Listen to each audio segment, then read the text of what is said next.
चलें जी, तो वो मैं बाद में देख लूंगी कि कितने लोगों ने उसको सबमिट कराया है। मुझे लिस्ट अपडेट करनी थी, लेकिन अनफॉर्चुनेटली मैं लिस्ट जो है वो अपडेट नहीं कर सकी हूँ। तो वो फिर हम इंशाल्लाह कल डिस्कस करेंगे। Just give me a minute. आप लोग इन द मीन टाइम अपने जरा क्वेश्चंस लिखते जाइए। क्या प्रॉब्लम आई प्रैक्टिस क्वेश्चन नंबर 2 में?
No issue. फैजान साहब, आप काइंडली ये किस तरह से सीखना है ये सब मिस फरा जो है वो बता चुकी हैं। उन्होंने शायद कोई डॉक्यूमेंट वगैरह भी शेयर किया हुआ है, तो प्लीज आप मुझसे कांटेक्ट करें।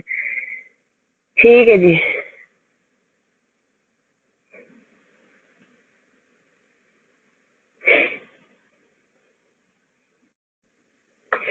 अच्छा जी। बाय द वे, ये जो मैं अभी इंशाल्लाह आज से हम जो शुरू करेंगे ना, वो हम शुरू करेंगे अपना नए जो नया हमारा जो मटेरियल का जो वो है ना पैक का क्वेश्चन बैंक, हम उससे काम इंशाल्लाह स्टार्ट करेंगे। ठीक है, तो यहाँ पे हिसाब किताब कुछ यूं है कि हमारा जो मटेरियल्स का जो पुराना चैप्टर था, पुरानी बुक में it was practice question number 2 और नई बुक में it is practice question number 3। तो आज से ऑनवर्ड, मतलब ये तो अच्छी बात होगी कि आज जो है वो हमारा मटेरियल्स का चैप्टर इंटायरली खत्म ही हो जाएगा। तो हम लोग जो है जी, न्यू वाला, मेरी बात गौर से सुन लीजिएगा, न्यू वाला सिर्फ मटेरियल का चैप्टर मैं अपलोड करूंगी, ठीक है। और लेबर का चैप्टर जो है वो उसके आप लोगों को भी ये नई बुक सब खरीद लेनी है, ठीक है। तो मटेरियल लेबर के चैप्टर से ऑनवर्ड फिर ये है कि ऑब्वियसली बात है अपलोडिंग नहीं होगी, क्योंकि अजम्पशन यही होगी कि आप सबने नई नई बुक्स अपनी खरीद ली है, ठीक है। दूसरी बात ये देखें, सॉफ्ट में बुक्स होना बहुत अच्छी बात है, एक आपके पास से एक एडेड ये एक बेनिफिट हो जाता है। लेकिन मैं आपको अगर कहूँ, इट्स नॉट जस्ट बिकॉज कि ये पैक पब्लिश कर रहा है इसलिए मैं आपको कह रही हूँ कि आप बुक खरीदें। हार्ड में बुक्स होना बहुत जरूरी है, ठीक है। जिन लोगों ने हार्ड में जो बुक्स हैं वो उनसे भी पढ़ते हैं, जो सॉफ्ट में बुक्स हैं उनसे भी पढ़ते हैं, उनको ये बात पता होगी कि ज्यादा अच्छी पढ़ाई किससे होती है, जो आपके पास हार्ड हार्ड में बुक्स होती है, राइट, जो बुक फॉर्म में होती है, राइट। तो सॉफ्ट में जो बुक्स होती है, एक तो ये कि उनसे आंखों, एटलीस्ट मेरा पर्सनल ये व्यू है, ठीक है। तो इवन जो दूसरी रेफरेंस बुक्स हैं, जिस तरह अगर आप किसी जो दूसरी रेफरेंस बुक्स को रेफर करना चाहते हैं, जिस तरह कॉलिन ड्रूरी जो है वो बहुत अच्छी किताब है, तो मैंने आपको बताया। इसके अलावा जो है वो एक कौन सी थी, मैगजीन उजरी, राइट।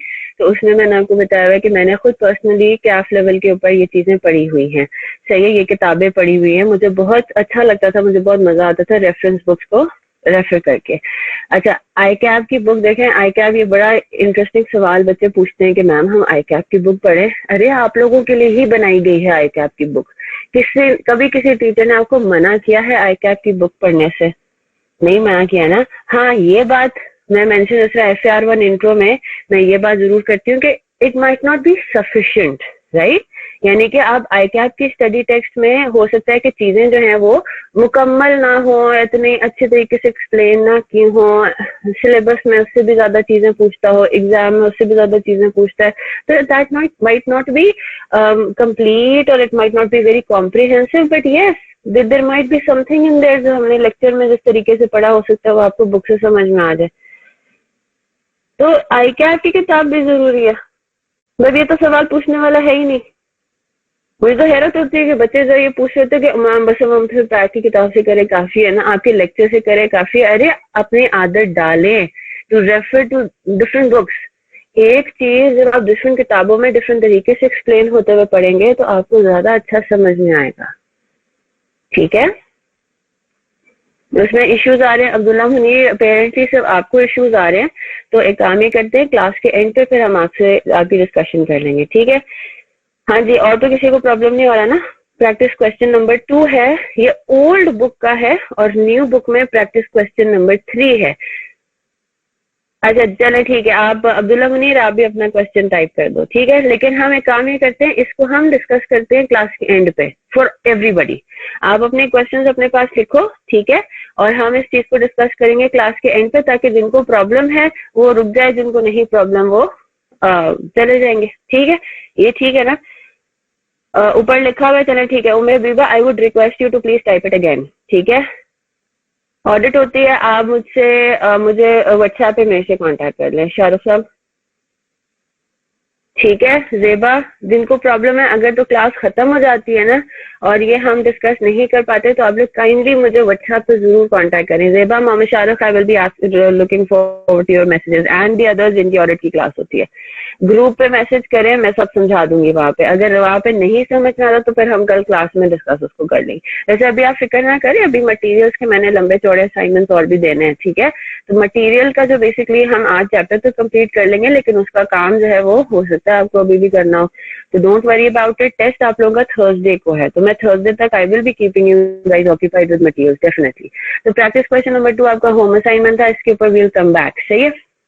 अब मैं क्या कर रही हूँ, अब I am transitioning into the new chapter, ठीक है। द न्यू आपका जो हैंड आउट है, नया जो आपकी बुक है, उसमें से अब हम इसको देखते हैं। अच्छा जी, बिफोर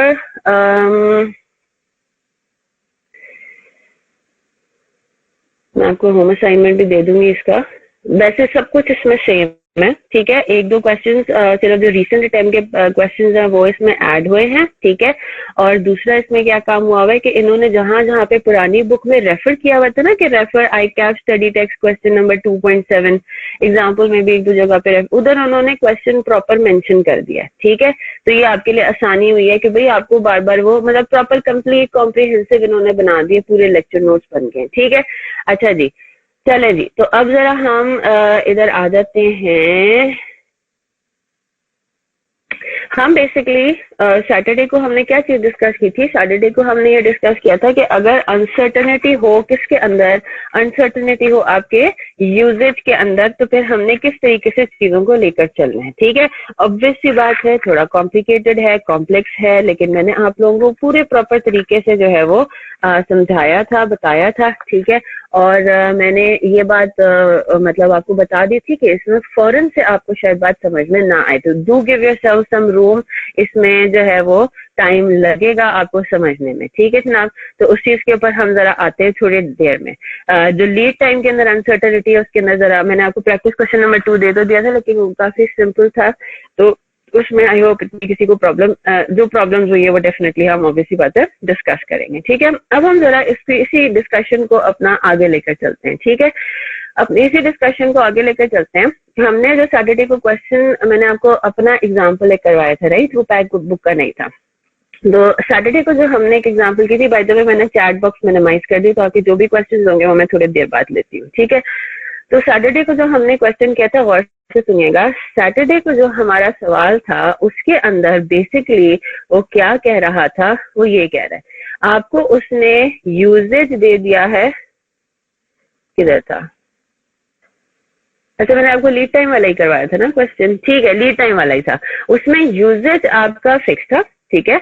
उसमें यूजेज डिमांड पर वीक इन्होंने आपको फिक्स दे दी थी, और इन्होंने लीड टाइम के अंदर ऑब्वियसली बात है अनसर्टेनिटी लेकर आए थे। तो लीड टाइम के अंदर अनसर्टेनिटी थी, तो उसके अंदर हमने प्रोबेबिलिटी से उसको मतलब वर्कआउट किया, और अपने हमने उसको क्या निकाला, हमने उसमें रीऑर्डर लेवल, ठीक है। उसमें हमने मोस्ट फीजिबल रीऑर्डर लेवल हमने निकाल लिया था आउट ऑफ दीज 3, राइट। अच्छा, फिर जो होम असाइनमेंट था, होम असाइनमेंट के अंदर यूजेज में अनसर्टेनिटी थी, राइट। मैंने उसको उल्टा कर दिया है। होम असाइनमेंट के अंदर आपके, हाँ, यूनिट्स डिमांडेड, उसमें यूजेज में अनसर्टेनिटी, तो काफी सिंपल स्ट्रेट फॉरवर्ड आपके पास सिनेरियो बन गया था, ठीक है। अच्छा जी, अब हम आते हैं जरा इधर। अब मेरी बात गौर से सुनिएगा। सवाल में इस तरीके से भी आपको कहा जाता है, जा सकता है, एग्जाम्पल जल्दी से आपने नोट करनी है, फिर हम उसको डिस्कस करेंगे। सवाल में आपको फॉर एग्जाम्पल ये कहता है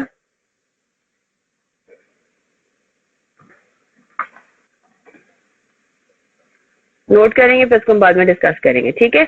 उसी तरह से उन्होंने आपको डेटा दिया हुआ है। एनुअल डिमांड है आपकी फॉर एग्जांपल 3,60,000 यूनिट्स। फिर उसके बाद उसने आपको ऑर्डर साइज दे दिया। ऑर्डर साइज है फॉर इंस्टेंस 60,000 यूनिट्स कि आप एक टाइम पे 60,000 यूनिट्स का ऑर्डर प्लेस करते हैं, ठीक है।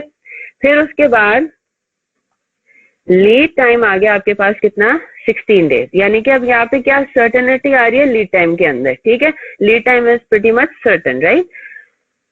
होल्डिंग कॉस्ट आपके पास अगेन परेशानी नहीं तो होनी चाहिए, कंफ्यूजन कोई नहीं होना चाहिए। होल्डिंग कॉस्ट यानी कि carrying cost should always be in terms of per unit per annum. तो अगर उन्होंने आपको होल्डिंग कॉस्ट की इंफॉर्मेशन दी हुई है पर मंथ, तो आपने उसको मल्टीप्लाई करना है 12 से, right. Per month per unit अगर दिया हुआ है तो आपने उसको मल्टीप्लाई करना है 12 से, तो आपके पास पर यूनिट पर ईयर आ जाएगा। इसी तरह अगर उसने आपको पर यूनिट पर वीक दिया हुआ है तो आपने उस फिगर को मल्टीप्लाई करना है 52 से, तो आपके पास क्या आ जाएगा, पर यूनिट पर एनम। अगर उन्होंने पर डे पर यूनिट दिया हुआ है तो उसका मतलब आपको उसको मल्टीप्लाई करना है 360 या 365 से। नॉर्मली आप देखेंगे हम 360 डेज का ही आपको नोट दिया हुआ होगा कि how many days in a year आपने अज्यूम करना है, राइट। तो यहाँ पे अगर तो कुछ नहीं मेंशन होगा तो फिर हम अज्यूम करेंगे कि it is per unit per annum. Obviously बात है, सिर्फ फॉर एग्जाम्पल यहाँ पे अगर आपने यहाँ पे 300 रुपीज लिखा हुआ है, दैट्स इट, तो इसका मतलब है अंडरस्टूड है this is per unit per annum, right. आगे चलते हैं। होल्डिंग कॉस्ट के बाद contribution per unit, right. Contribution per unit उसने आपको दे दिया है ₹350। ऑब्वियसली बात है ये पर यूनिट है, राइट। आगे चलते हैं। फिर वो आपको क्या दे रहा है, फिर उसने आपको डिमांड की इंफॉर्मेशन दे दी थोड़ी अनसर्टन, ठीक है। यूजेज पर डे, ये आपके पास आ गया यूजेज पर डे, और ये आपके पास आ गई उसकी प्रोबेबिलिटी, ठीक है।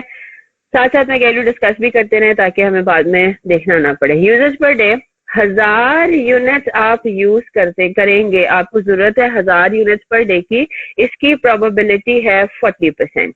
और आपने 1200 यूनिट्स आपने यूज करनी है, उसकी प्रोबेबिलिटी है आपके पास 60%। तो ये दो आपके पास सिर्फ सिनेरियोज आते हैं यूजेज के। जी जनाब, साथ साथ कॉपी भी करते जा रहे हैं ना।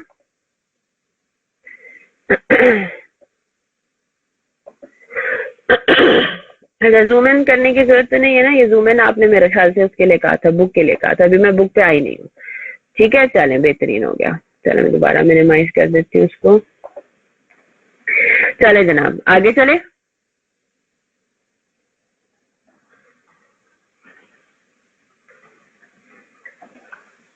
अब रिक्वायर्ड आपके पास है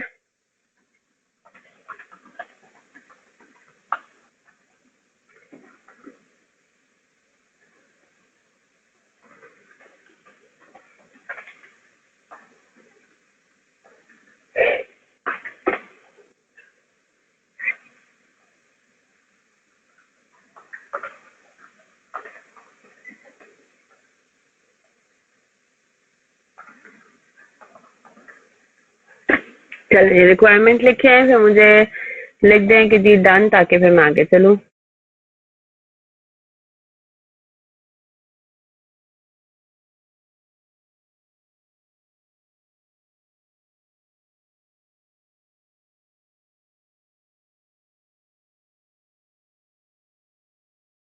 अच्छा जी, अब क्या हमने इसमें वेरिएशन क्या लेकर आए, हम वेरिएशन ये लेकर आए हैं कि अब वो रीऑर्डर लेवल से थोड़ा आगे निकल गया। उसने अब आपसे वो कह रहा है कि which of the following safety stock levels is the most feasible. अब हमने जो काम शुरू किया है, जो किया था हमने सैटरडे को, वो तो हमने किया था रीऑर्डर लेवल के पॉइंट ऑफ व्यू से, है ना। हम देखते थे कि जी रीऑर्डर लेवल कितना है, फिर उसके बाद हम देखते थे कि स्टॉक आउट की कॉस्ट फिर कितनी होगी, है ना। स्टॉक आउट कॉस्ट और carrying cost of safety stock जिधर सबसे कम होता था, हम वो वाला लेवल सेलेक्ट कर लेते थे एज द मोस्ट फीजिबल।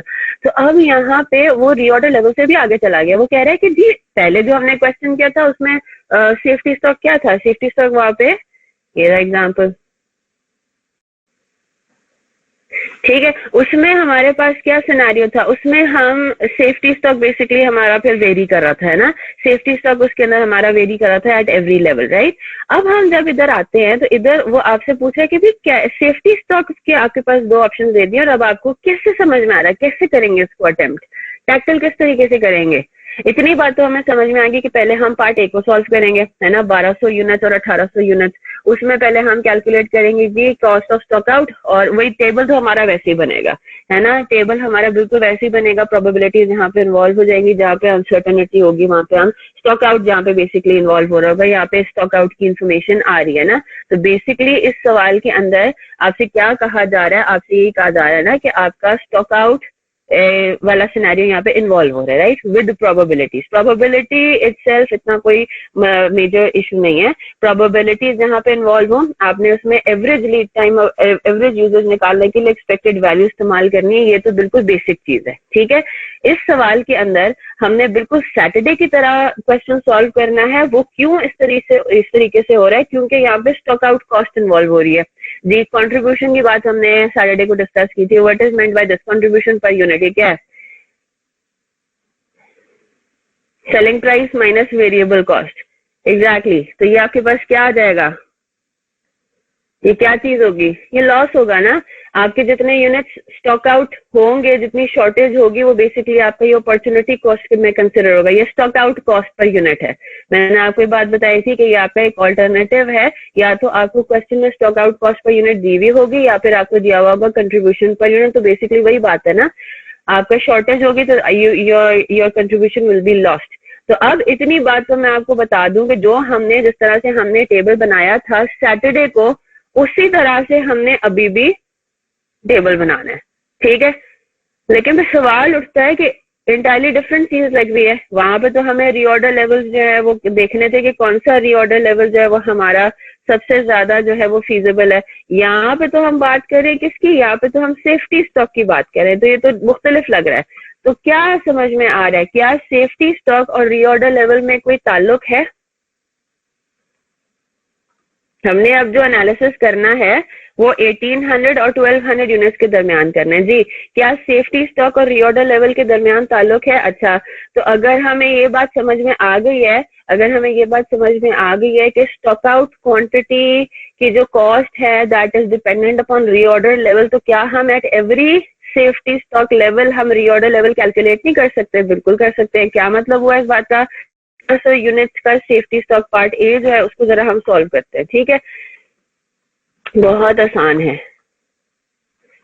पहले हम पहला वाला अपना जो है वो क्वेश्चन, पहला वाला जो हमारा ऑप्शन है उसको एनालाइज करते हैं, जहां पे हमारा सॉरी ये 3 है, सॉरी सॉरी सॉरी, ये जरा 3 कर दें इसको। 3 है इसमें। A is 1000 units, B is 1200 units, 3 levels हैं, ठीक है। और सी इज 1800। ये जरा करेक्शन कर दें अपने पास,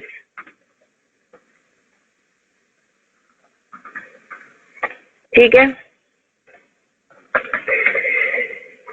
तो 3 लेवल्स हैं। तो सबसे पहला हम कौन से लेवल को देख रहे हैं? पहले हम देख रहे हैं कि अगर हम अपना सेफ्टी स्टॉक रखते हैं 1000 यूनिट्स, तो फिर हमारे पास क्या टोटल जो है वो कैरिंग कॉस्ट आती है स्टॉक आउट की, plus total carrying cost of safety stock, right. अच्छा जी, तो मुझे बात बताइए, क्या हम reorder level using safety stock 1000 units calculate नहीं कर सकते?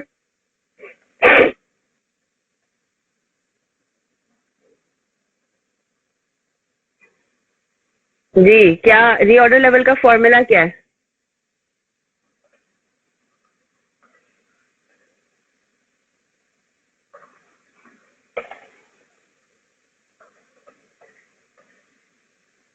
यस, चलें। assuming safety stock 1000 units and average demand using probability and average lead time 16 days।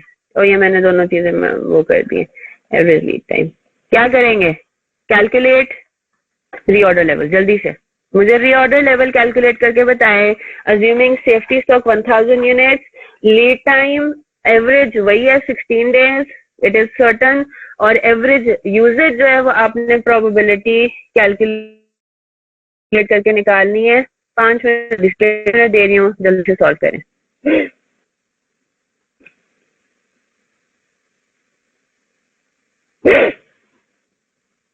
हाँ जी, भूल तो नहीं गए सारे?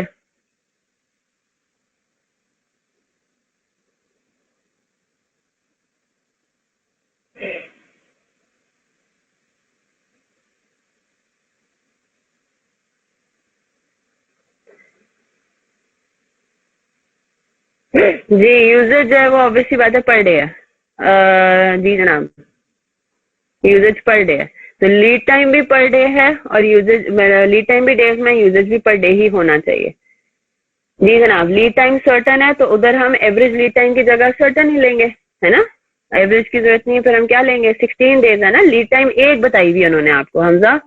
जब लीड टाइम के अंदर कोई फ्लक्चुएशन नहीं है, कोई डिफरेंट लीड टाइम्स आपको नहीं दिए, तो उसका मतलब है lead time is pretty much certain in this question.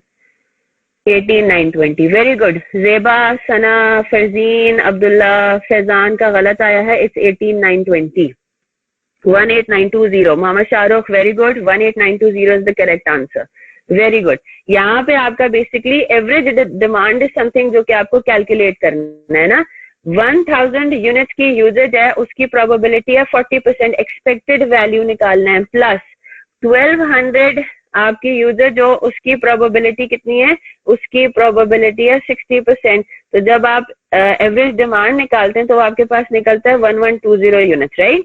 तो आपके पास क्या हो जाएगा, reorder level is equal to, very good, average demand is 1120 multiplied by average lead time, वही सर्टन आ जाएगा, प्लस सेफ्टी स्टॉक यहाँ पे हम ले रहे हैं 1000 यूनिट्स, तो आपके पास रीऑर्डर लेवल आपके पास आ जाता है 18,920। क्या अब आप सैटरडे वाला टेबल नहीं बना सकते to calculate stock out and all? आप बिल्कुल बना सकते हैं, ठीक है। जो हमने सैटरडे को टेबुलर फॉर्म में हर सिनेरियो को डिस्कस किया था, हर सिनेरियो को हमने स्टॉक इसमें डिस्कस किया था, तो अब हम डेफिनेटली यहाँ पे भी कर सकते हैं। जी जनाब, बात समझ आ गई है ना। अब हम प्रोबेबिलिटी के हिसाब से अब हम इधर आते हैं, बिल्कुल एग्जैक्टली उसी टेबल को कॉपी कर रही हूँ जो हमने सैटरडे को किया था। अब यहाँ पे अनसर्टेनिटी है यूजेज में, है ना। यहाँ पे यूजेज पर डे में अनसर्टेनिटी है। यहाँ पे दो सिनेरियो है कि यूजेज आपकी 1000 यूनिट्स हो, यूजेज आपकी कितनी हो, 1200 यूनिट्स। प्रोबेबिलिटीज को बेसिकली हमें लेके चलना होता है ना। चले ठीक है, 1000 यूनिट्स की प्रोबेबिलिटी है 40% और इसकी आपके पास है 60%, राइट। अच्छा जी, अब हम क्या करेंगे, अब हम उसको अपने हिसाब से सबको जो है वो कर रहे हैं, सॉल्व कर रहे हैं। Total demand and lead time कितनी होगी, अगर तो आपकी यूजेज है 1000 पर डे, राइट, तो आपके पास लीड टाइम में डिमांड कितनी हो जाएगी, यूजेज कितनी हो जाएगी, 1000 इंटू 16 यानी कि 16,000। इसी तरह से अगर आपकी यूजेज पर डे है 1200, तो इस सिनेरियो में आपके पास 16 डेज के अंदर टोटल डिमांड कितनी हो जाएगी, टोटल यूजेज आ जाएगी 19,200, राइट। रीऑर्डर लेवल से ही आपका स्टॉक आउट कॉस्ट निकलेगा, there is no other way. Obvious सी बात है, आपको ये पता होगा कि भाई हमारा रीऑर्डर लेवल कितना है, तो उसी हिसाब से फिर हम देखेंगे कि डिमांड और रीऑर्डर लेवल में कितनी डिस्क्रिपेंसी आ रही, कितनी शॉर्टेज आ रही है। तो अगर आपका रीऑर्डर लेवल आपके पास 18,920 यूनिट्स इन्वेंट्री में पड़े होते हैं, तो आप ऑर्डर प्लेस कर देते हैं। लीड टाइम में आपकी कंजम्पशन होती है सिर्फ 16,000 यूनिट्स, ठीक है। तो आपके पास स्टॉक आउट यूनिट्स कितने बनते हैं, no stock out is expected in this, है ना। कोई स्टॉक आउट यहाँ पे नहीं होगा, क्योंकि आपकी जो डिमांड है, जो आपकी यूजेज है 1800 बचे, स्टॉक सेफ्टी स्टॉक का लेवल था बेटा। प्रोबेबिलिटीज तो सिर्फ दो दी हुई है ना, प्रोबेबिलिटी तो जो है वो सिर्फ ये दी हुई है कि अगर हमारा यूजेज पर डे 1000 यूनिट्स हो और अगर हमारा usage per unit per day जो है वो 1200 हो। 1800 को तो हमें असेस करना है, 1800, 1200 और 1000 यूनिट्स का तो सेफ्टी स्टॉक है, that is different from usages ना। वो तो यूजेज की प्रोबेबिलिटी दी हुई, तो आपको जो प्रोबेबिलिटी जिस चीज की दी होती है टेबल, उससे शुरू होता है। लीड टाइम की अगर प्रोबेबिलिटी दी होती है, तो जितनी भी लीड टाइम के ऑप्शंस थे यानी कि प्रोबेबिलिटी वाले टेबल में, हम वो यहाँ पे डालते हैं, उनके सामने प्रोबेबिलिटीज लिखते हैं और बाकी 4 कॉलम सेम होते हैं, what ever the cases, right. फिर आप क्या कहेंगे, अच्छा जी, 18,920 यूनिट्स, अगर यहाँ पे इज इधर expected value stock out units कितना हो जाएगा, 0 हो जाएगा, ठीक है। यहाँ पे आपके पास 0 हो गया। यहाँ पे अगर हम आते हैं तो यहाँ पे आपके पास कितने यूनिट्स का स्टॉक आउट होने के चांसेस हैं, वो है 280 यूनिट्स आपके स्टॉक आउट होंगे। तो what is going to be the expected value, 280 units का स्टॉक आउट होने के कितना आपका लॉस होगा पर यूनिट, 350 का कंट्रीब्यूशन लॉस्ट। ओ सॉरी, ये तो expected value, sorry expected value, मैं टोटल निकाल रही थी। तो स्टॉक आउट यूनिट्स आपके 280 होंगे, उसको आपने किससे मल्टीप्लाई करना है, उसकी एक्सपेक्टेड वैल्यू निकालने के लिए, एवरेज निकालने के लिए उसको आपने मल्टीप्लाई कर लेना है प्रोबेबिलिटी से। अब मेरी बात गौर से सुनिएगा, अगर हम सेफ्टी स्टॉक रखते हैं 1000 यूनिट्स, बेसिकली बात अब इसके पॉइंट ऑफ व्यू से हो रही है ना, अगर हम सेफ्टी स्टॉक रखते हैं 1000 यूनिट्स तो हमारे expected value average stock out units कितने निकलते हैं? 168। तो क्या अब हम निकाल नहीं सकते? हमारे पास क्या होगा? Cost of stock out is equal to average stock out units यानी कि 168 मल्टीप्लाइड बाय कंट्रीब्यूशन लॉस्ट। ये आपके पास हो जाएगा ना कॉस्ट ऑफ स्टॉक आउट। तो 168 मल्टीप्लाइड बाय 350। क्वेश्चन किसी को आते हैं तो काइंडली आप लोगों ने उसको नोट डाउन करना है, ठीक है। उसको आगे से किससे मल्टीप्लाई करना है? Multiplied by number of orders से, है ना। तो कितने आपके पास नंबर ऑफ ऑर्डर्स बनते हैं, कितनी दफा स्टॉक आउट होगा, उतनी दफा स्टॉक आउट होगा जितनी दफा आपको ऑर्डर्स प्लेस करने हैं। तो आप नंबर ऑफ ऑर्डर्स किस तरह से निकालेंगे? नंबर ऑफ ऑर्डर्स कैसे होगा? Annual demand is 3,60,000 units, order size है 60,000। तो एक दफा जब आप ऑर्डर प्लेस करते हैं तो 60,000 यूनिट्स का ऑर्डर प्लेस किया जाता है। तो साल में कितनी दफा ऑर्डर प्लेस करते होंगे? 6 दफा, है ना।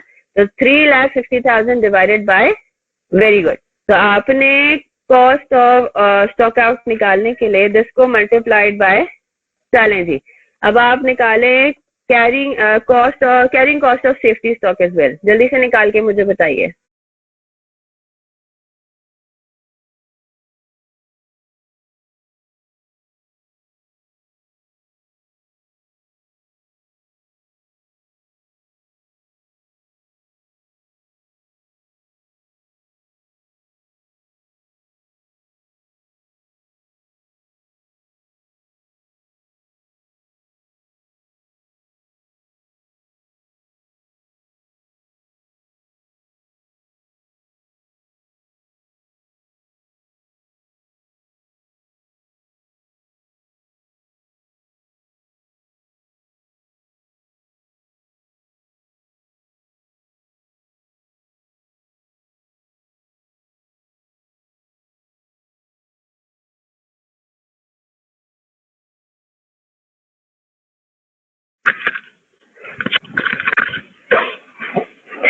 Carrying cost of safety stock 3 lakh rupees, very good.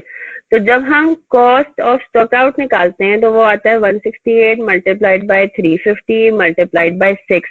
जब हम निकालते हैं, अब हमें दूसरी क्या चाहिए? Carrying cost of safety stock, right. तो सेफ्टी स्टॉक अब आपके पास कितने हैं? क्वेश्चन में बता दिया गया कि आप एनालिसिस करें 1000 यूनिट्स का, right. Multiplied by holding cost per unit per annum आपको बता दी गई है 300, सिंपल एज दैट, राइट। चलें जी, अब आप क्या करेंगे? जो दूसरा ऑप्शन है उसको भी एनालिसिस करें। आपको क्या निकालनी है?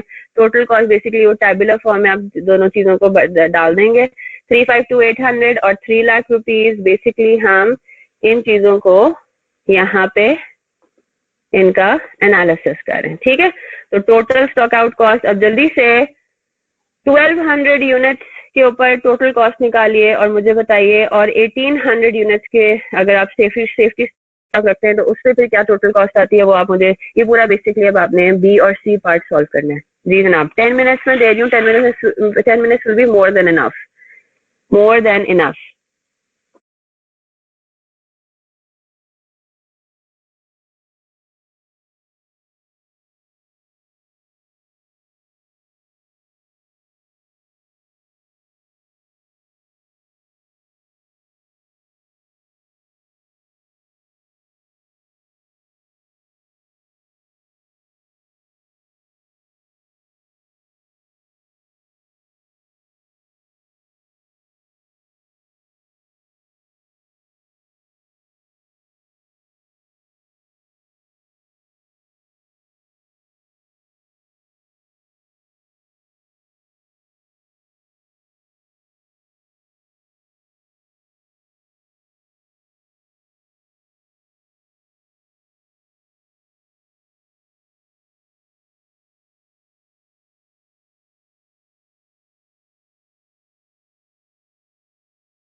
जी जनाब, तो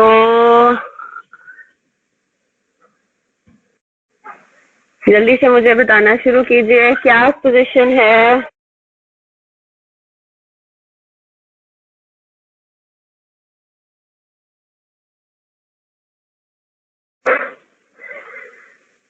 हाँ जी, आप उसको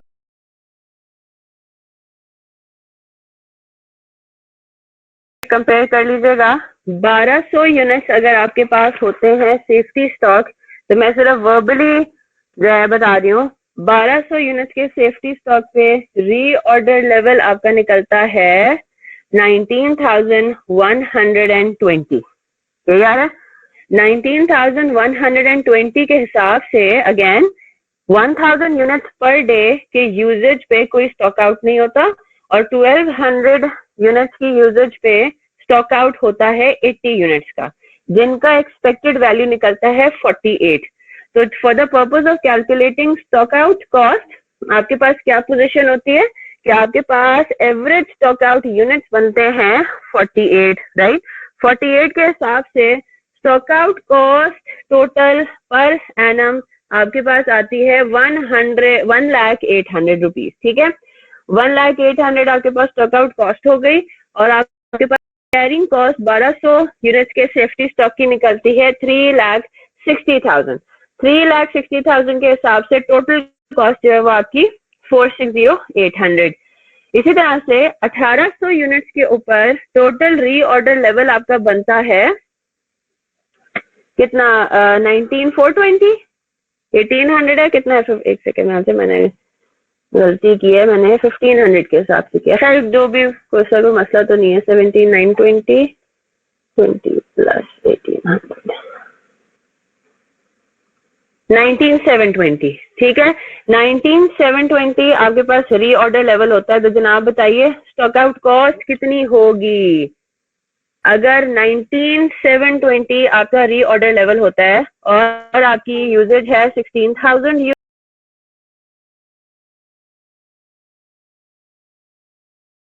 वो आपकी सेम है 19,200। तो क्या कोई स्टॉक आउट कॉस्ट बनती है? There will be no stock out, है ना, कोई स्टॉक आउट नहीं होगा। क्यों?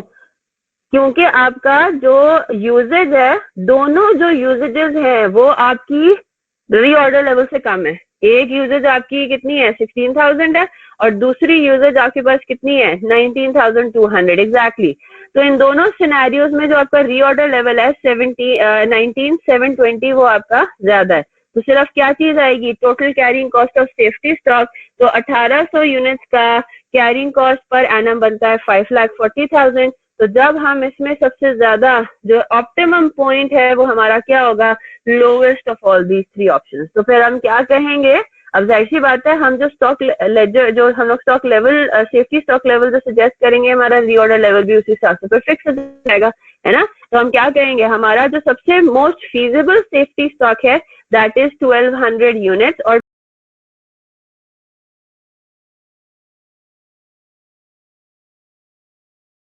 1,200 यूनिट्स के सेफ्टी स्टॉक पे हमारा रीऑर्डर लेवल क्या बनता है, रीऑर्डर लेवल बनता है 19,120 यूनिट्स।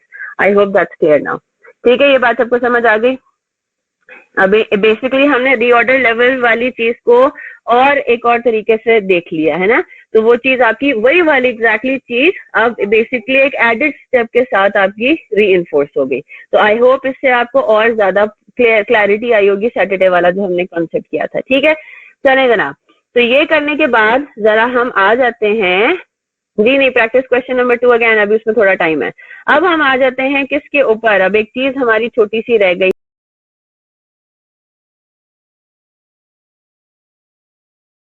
और बेसिकली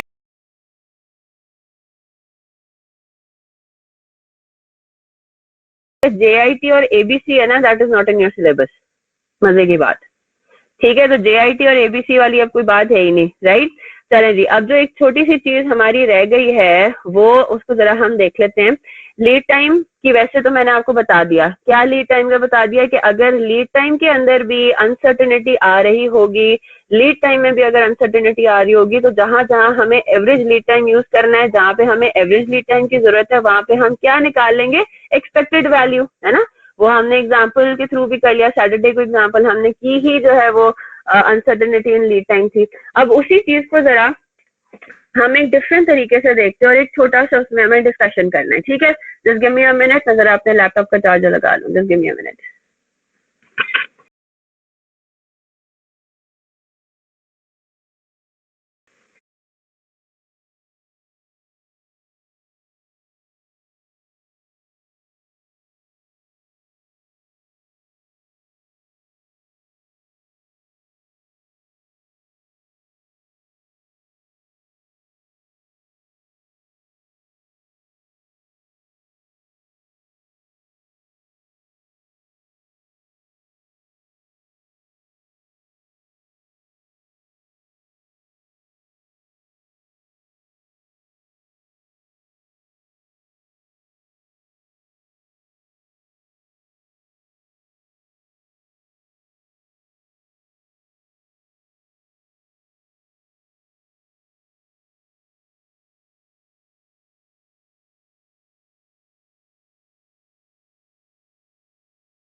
चले जनाब, बड़ा ही कोई इंटरेस्टिंग सी बात है ये, जब हम आगे एग्जाम्पल भी इसका करेंगे। अच्छा, अब जो मैं काम शुरू कर रही हूँ ना, वो मैं शुरू कर रही हूँ नए क्वेश्चन बैंक से, ठीक है।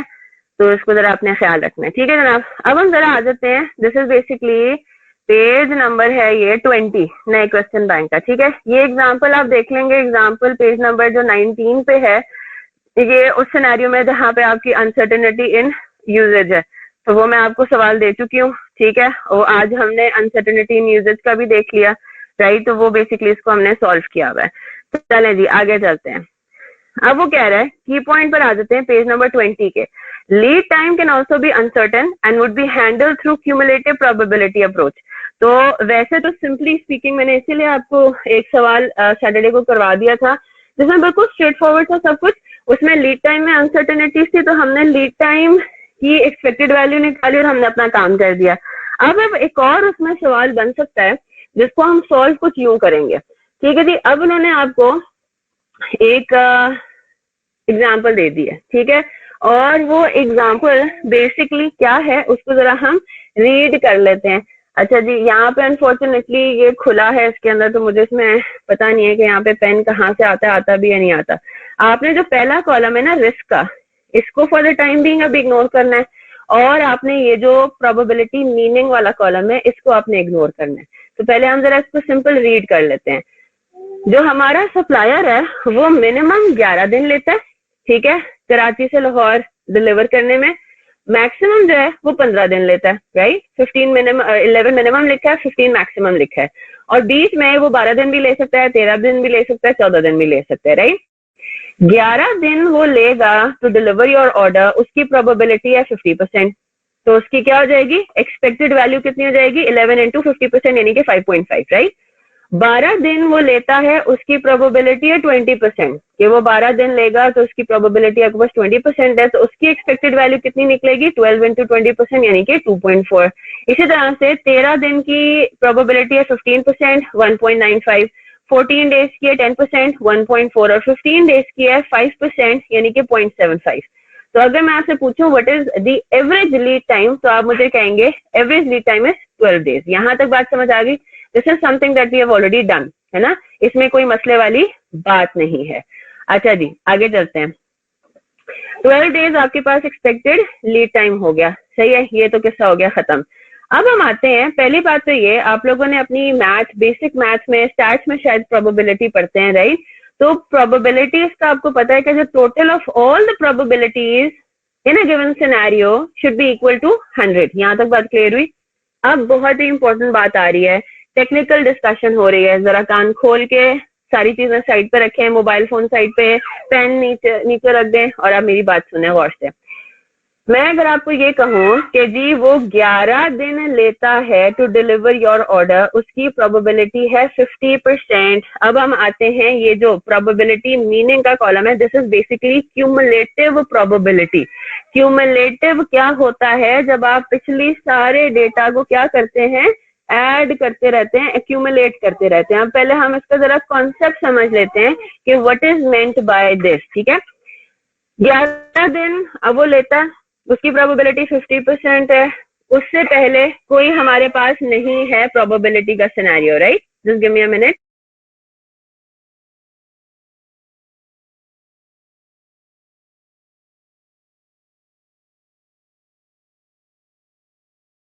अच्छा जी, अब हम आते हैं जरा 12 दिन पे। अगर मैं आपको ये कहूँ, जिस तरह एग्जाम्पल इसकी सबसे अच्छी जो है वो मैं ये कह सकती हूँ कि फॉर एग्जाम्पल मेरा एक सप्लायर है, ये वाला सिनेरियो हम लेके चलते हैं। मेरा सप्लायर है, मैं अपने सप्लायर से ये पूछती हूँ कि भाई आप मिनिमम मिनिमम कितना टाइम लेंगे to deliver your my order. वो कहेंगे जी एटलीस्ट मुझे 11 दिन तो चाहिए एटलीस्ट। तो मैं कहूंगी इसका मतलब है कि आप 11 से ऊपर नीचे मतलब ऊपर भी जा सकते हैं। कहते हैं हाँ बिल्कुल जा सकते हैं, मुझे एटलीस्ट 11 दिन चाहिए। ठीक है, 11 से कम दिन में तो मैं डिलीवर कर ही नहीं सकता, क्योंकि मुझे खुद वो प्रोड्यूस करना है आइटम, या मैंने आगे से खरीद के आपको भेजना है।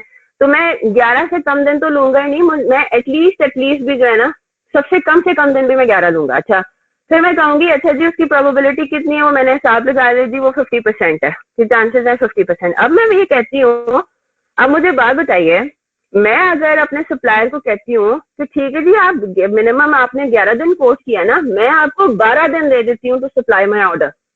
तो मुझे बात बताइए, मेरा सप्लायर रिलैक्स फील करेगा ना? मेरा supplier relax in the sense, मेरा सप्लायर कहेगा कि हाँ जी इसमें तो ये तो बड़ा ही अच्छा हो गया है ना, ये तो बड़ा ही अच्छा हो गया।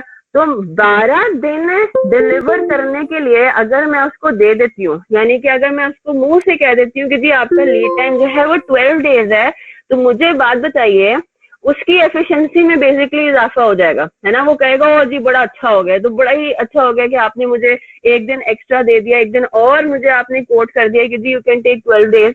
तो उसका मतलब ये हुआ कि in that scenario the probability that he will deliver with in the time that you specified, यानी कि 12 डेज, उसकी प्रोबेबिलिटी बढ़ जाएगी 20% से।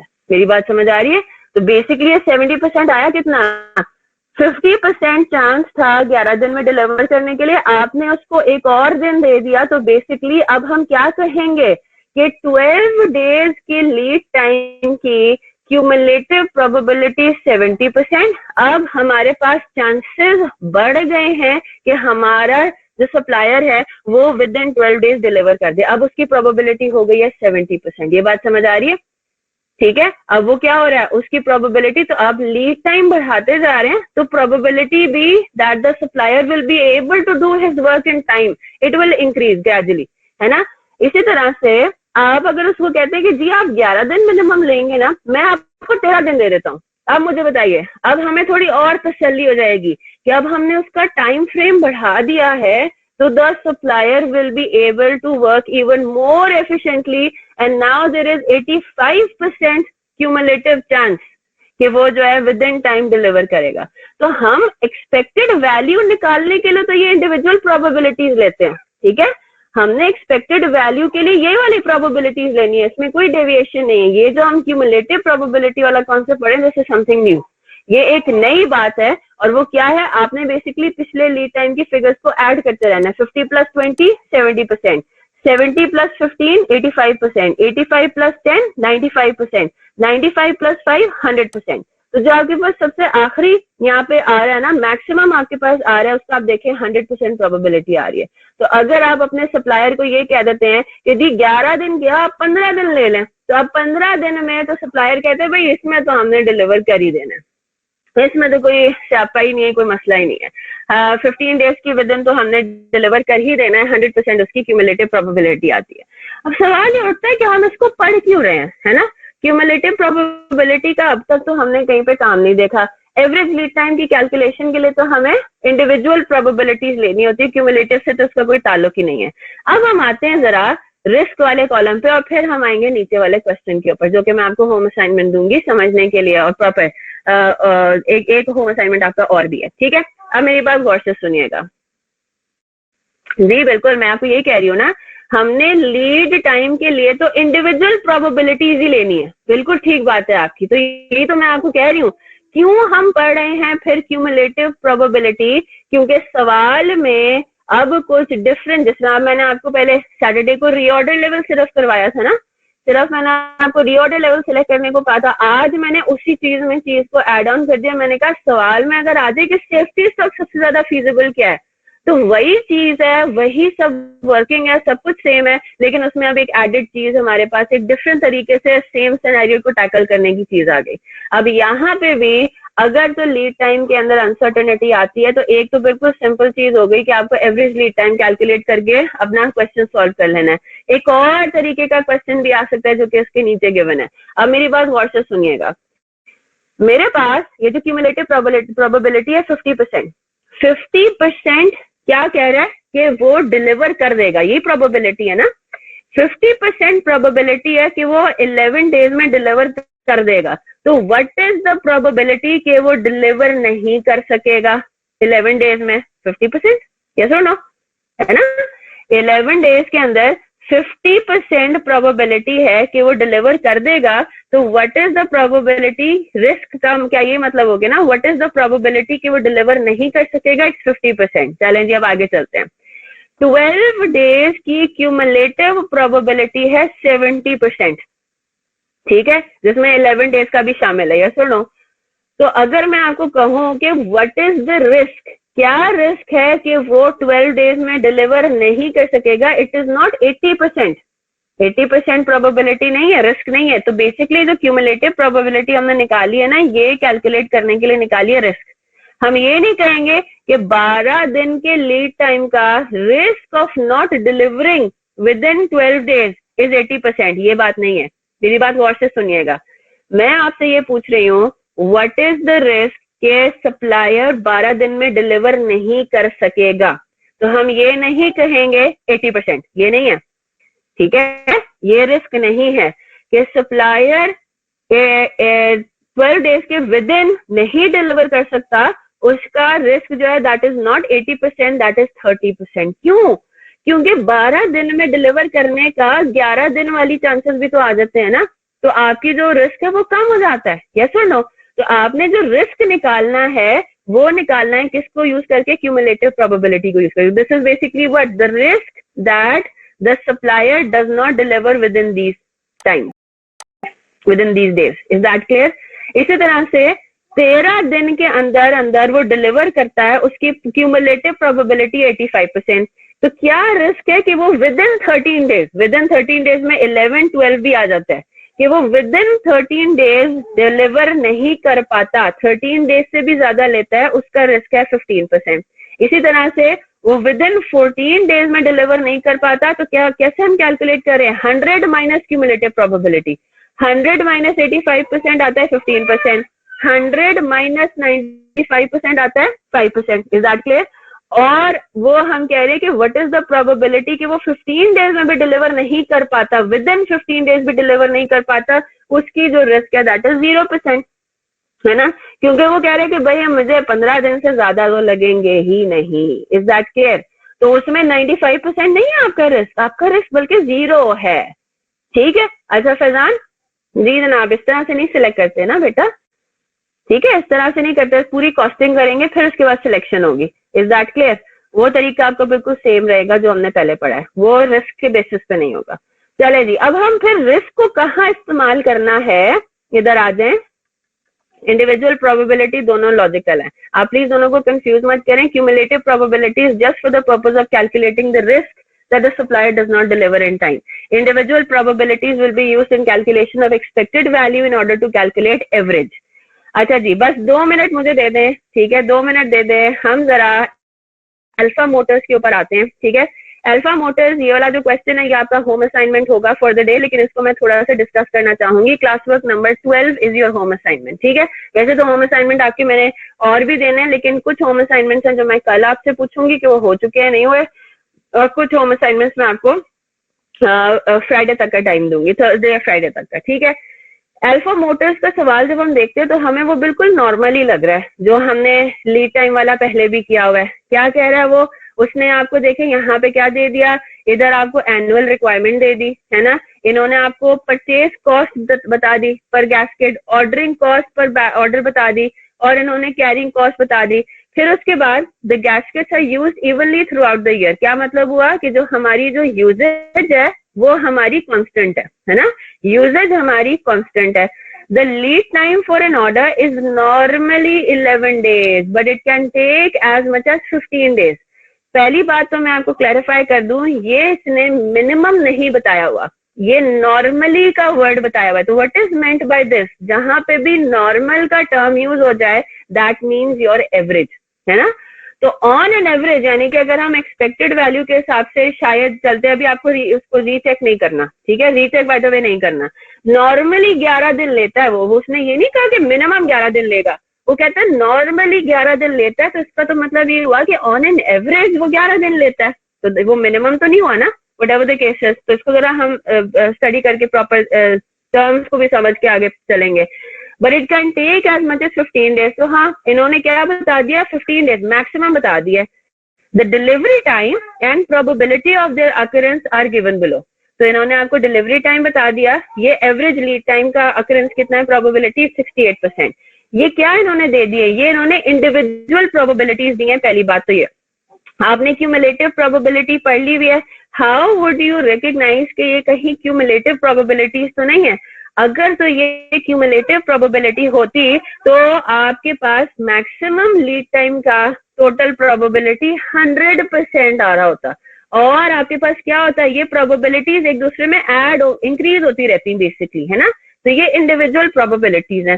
तो ये चीज तो हम पहले भी पढ़ चुके हैं, एक्सपेक्टेड वैल्यू निकालने के लिए तो आपको लीड टाइम को मल्टीप्लाई करना है इंडिविजुअल प्रोबेबिलिटी से। तो आपको ये क्यों सिखाया गया है, क्यूमुलेटिव प्रोबेबिलिटी क्यों आपको सिखाई गई है पार्ट बी के लिए। What would be the safety stock and reorder level if the company is willing to take a 20% risk of being out of stock? अब मेरी बात गौर से सुनिएगा, 20% risk of being out of stock से क्या मुराद हुआ कि उसमें क्यूमुलेटिव प्रोबेबिलिटी कितनी होनी चाहिए। अगर 20% रिस्क है तो क्यूमुलेटिव प्रोबेबिलिटी होगी 80। तो इसका क्या मतलब हुआ, आपने फिर देखना है कि क्यूमुलेटिव प्रोबेबिलिटी 80 किस लेवल की आती है। बात समझ आई, किस लेवल की क्यूमुलेटिव प्रोबेबिलिटी आती है। तो उस लेवल का अब 12 डेज है। अब मैं ये आपके ऊपर छोड़ती हूँ कि आप इसको किस तरीके से सॉल्व करते हैं। तो 12 डेज के ऊपर आप निकालेंगे कि what is going to be the safety stock and reorder level. देखते हैं, वर्कआउट करें कैसे करेंगे उसको। Is that clear? इसको थोड़ा सा दिमाग इस पे लगाएं, ध्यान इस पे लगाएं।